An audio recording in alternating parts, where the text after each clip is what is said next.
Кутмандуу күнүңүздөр менен, урматтуу угармандар. Бүгүн биз сиздерди пенитенциардык пробация менен тааныштырабыз. Пенитенциардык пробация бул пробациянын 4 түрүнүн бири болуп эсептелинет.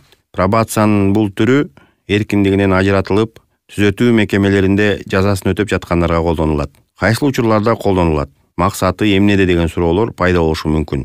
Биз мындан алдын айтып кеткендей, пенитенциардык пробация түзөтүү мекемелеринде жазасын өтөп жаткандарга, жазадан шарттуу мөөнөтүнөн мурда бошотулууга жана 1 жылдын ичинде түзөтүү мекемелеринен бошотулууга тийиш болгон пробация каардаларына колдонулат. Мыйзам боюнча бул соттолгондорго карата колдонулуучу жана пробация органдарынын, мамлекеттик органдардын жана жергиликтүү өз алдынча башкаруу органдарынын, түзөтүү мекемелеринин администрацияларынын, коммерциялык эмес уюмдар менен пробациянын каардаларын аларды түзөтүү мекемелеринен бошотууга даярдоо боюнча биргелешкен ишенен турган пробация. Мисал келтирсек, бизде жазадан шарттуу мөөнөтүнөн мурда бошотулууга же жаза мөөнөтү аякташына 1 жыл калган пробация каардары бар. Бул тепкичте кандай иш-чаралар жүргүзүлүшү мүмкүн? Биринчиден, пенитенциардык пробациянын каардарын бошотууга даярдоодо ага кайра мыйзам бузууга барышы мүмкүнбү, криминогендик муктаждыктары барбы жана боштондукка чыккандан кийин кайра социалдаштырууда келечектерин чагылдырган социалдык изилдөө жүргүзүлөт. Каардарлар боштондукка чыккан соң аларды социалдык адаптациялоо боюнча кандай иш жүргүзүү керектиги жөнүндө маалыматты изилдеп, талдоо кылабыз. Керек болсо, каардардын жоготулган документтерин, алар паспорт, туулгандыгы тууралуу күбөлүк, айдоочунун күбөлүгү, пенсиялык күбөлүгү, билими жөнүндө диплом же аттестат жана башкалар, ошондой эле жоготулган укуктарды, менчик укугу, жөлөк пул жана пенсия алууга укук, турак жайга болгон укук, мурас тууралуу укук жана башкаларды калыбына келтирүүдө жардам беребиз.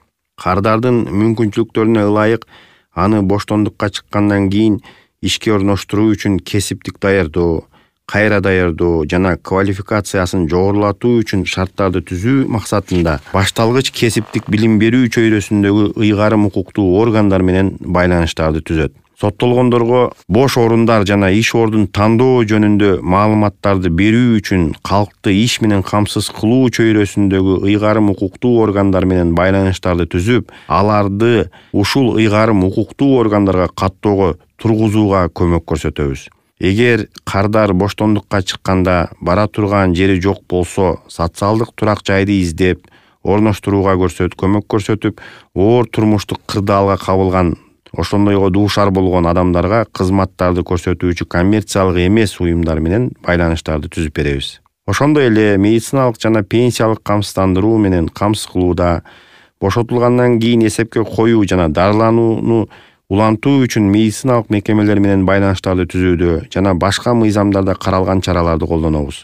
Жогоруда көрсөтүлгөндөрдүн негизинде пробация органынын кызматкерлеринин жардамы менен түзөтүү мекемеси пробация каардарынын өздүгүнө жана муктаждыгына жараша социалдык укуктук жардам көрсөтүү максатында социалдык укуктук жана психологиялык жардам камтыган жекече программа ишке ашырылат. Жогоруда көрсөтүлгөн иш-чаралардын аткарылышына жараша пробация каардарынын жүрүм-турумунун өзгөрүлүшүнө жараша жана башка жагдайларга бул программага өзгөртүүлөрдү жана толуктоолорду киргизсе болот. Белгилеп кетчү нерсе, бул программа жана анын пробация каардары тарабынан аткарылышы же аткаруудан баш тартуусу жөнүндөгү жыйынтык түзөтүү мекемесинин сотко соттолуучуну жазадан шарттуу мөөнөтүнөн мурда бошотууну сунуштаган учурда эске алынат.